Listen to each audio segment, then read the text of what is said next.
Well, Senator Whish-Wilson, thank you for your time. This has been called the Labor budget by Andrew Bolt of all people, and of course the Labor Party are saying no, it's a Tory budget. It's not a Green budget either, is it? No, it's definitely not a Green budget. There's some Greens policies in there, which we've acknowledged. We've been campaigning 3 federal elections now for a levy on the banks, a tax on the banks. This government's gone after the vulnerable people to raise revenue in its last 3 budgets. So I suppose you could look at the deviation from their obsession with going after some of the most disadvantaged Australians to suddenly putting a tax on the big end of town as a change of heart. But is that tax really going to effectively deliver Greens policy on what needs to happen to the banking system? Look, our levy would have raised at least twice that amount, and it's hard not to be cynical in these matters, but they just got a tax cut from Malcolm Turnbull, so they can't have a whinge and have it both ways. They just got a tax cut. They also got some really significant advantages from Aussie taxpayers during the GFC. Like we gave guarantees for their wholesale funding, which gave them a lower cost of capital, and they reaped billions of dollars of profits. It's time to give that back to the Australian people and do their bit. It's not a banking royal commission either, so is this basically the price the banks have to pay to be protected from that for the next little while, till the next election at least? Look, it's true that I feel that the Royal Commission, or the Commission of Inquiry that we've implemented, which essentially means it's a Royal Commission reporting to Parliament, is the sword of Damocles hanging over the Prime Minister, and he's being forced to do these kind of things to appease public sentiment. Look, I still want to see a banking Royal Commission. I still think we will, because that's the only thing that's going to change the culture in the financial services industry.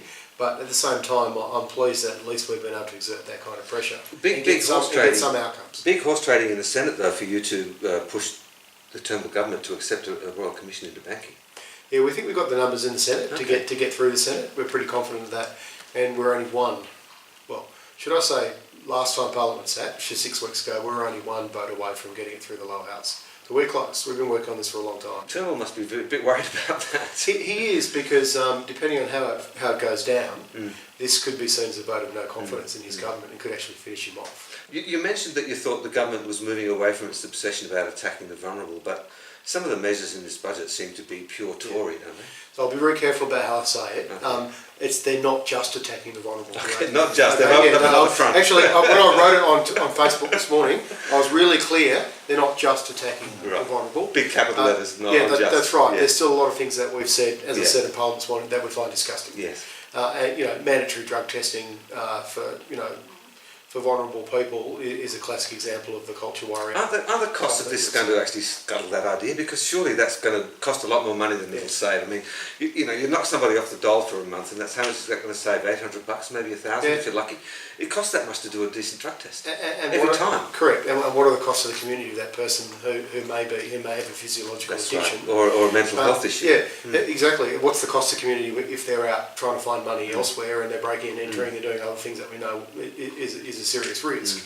Look, this is really ill-conceived, and it's just ideological. I can't get how decision makers don't understand that often these problems are they're physiological problems. They're not some sort of moral deficiency in an individual. If you know someone who has been drug dependent, and I do, people close to me. We all do. It's bullshit. Of course it is. The infrastructure spend in this budget looks like a lot of money up front, doesn't it? $75 billion. Yes, so there's lots of smoke and mirrors in this. Something I've been paying very close attention to. When you actually look at the numbers, especially if you strip out some defence spending, but let's call it military industrial complex spending, the numbers aren't what they appear to be. We're trying to actually find out what makes up that 75 through the Parliamentary Library at the moment, but we find it quite difficult. Okay. But we know that actually infrastructure spending tapers off considerably after the forward estimates. And anyway, even if it was 75 billion, it's nowhere near enough. And we know from the select committee that we chaired, we've got at least $1 trillion of underinvestment around this country, not just in big projects that look great for ribbon cutting for politicians and make headlines on budget day, but investments in our communities, our rural and regional communities. There's so much more we could be doing, and now's the time to do it. So we had a pre-budget win where we got the government to admit that they should be breaking up debt into long-term capital spending, which they're calling good debt, and recurrent spending, which they're calling bad debt. both of those definitions are way too simplistic and dangerous. But nevertheless, it's an acknowledgement by the Tories that that some good old-fashioned Keynesianism and government spending, an increased role of government in our life is not a bad thing. They seem to have accepted that with the budget. But they have, and it's good. But what we need to do now is actually make sure that debt for long-term capital spending is good debt, and we've got a process in place that we think will work. A restructuring of Infrastructure Australia, a government-owned infrastructure bank that has transparent, independent processes for assessing projects. We want to see a lot more, focus on renewable energy and transitioning coal-fired power stations. All the big things we need to do fall under that category, as well as increased investment in public housing.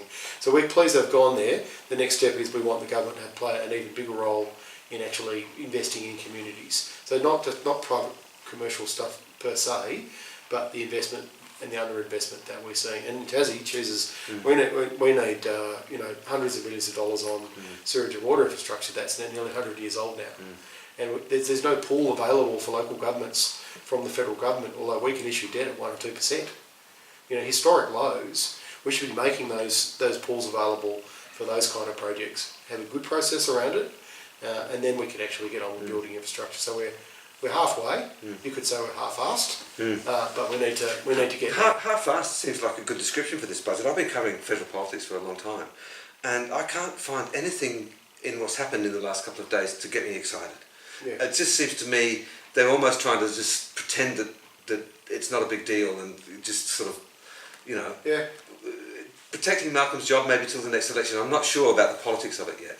Yeah, look, I reckon, I said it last night, we tried a bit of pub vernacular to try and explain what we thought after we got out of lockup, and a half-ass is the best I could give it, I'm afraid. That's what I said. There's a lot of smoke and mirrors. The infrastructure is a classic example. There's a lot of kicking cans down roads. Hard decisions have been deferred. Missed opportunities like petroleum resource rent tax that they know needs to be reformed, but they've put it in the too hard basket. There's some dog whistles. That's right. Like we've just discussed with the the culture warriors, and there's a whole raft of things that we aren't happy with, but you never do. You're never totally happy on budget day. Turnbull's likely to get maybe a small bounce in the next news poll out of this, but he's not going to overtake. The Libs not going to get back in front again, are they? After this budget, there's nothing political in this budget that's going to.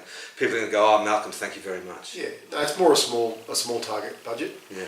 I think they're trying to close some potential attacks for the next election. Medicare, legislating Medicare, and guaranteeing its its survival is one of those things. So I think they're playing small target. Are they guaranteeing Malcolm Turnbull's survival? Well, this is probably what I think the budget's more aimed at. It's already been picked up broadly in the media that it's about removing some of those the stigma associated with earlier budgets. It's like they've recognised they need to change direction. They've seen that some of the business models they've been adopting aren't working, but they're still not quite sure where to go next. Well, we've got a lot of good ideas if they want to listen to us about where they can go next. Yeah. Actually get on and tackle some of the things that need reform. I mean, it's times like this when you put your suit on in the morning and you think, what am I doing in this job? Like, why did I go into Parliament? Well, my party, we all want change. We came here to rattle the cage. We're not here forever. We actually want to see reform, and budget day is a really good time to remind people that's what we're here to do, because there's a lot of areas that need reform. Thank you very much. My pleasure. Peter Whish-Wilson.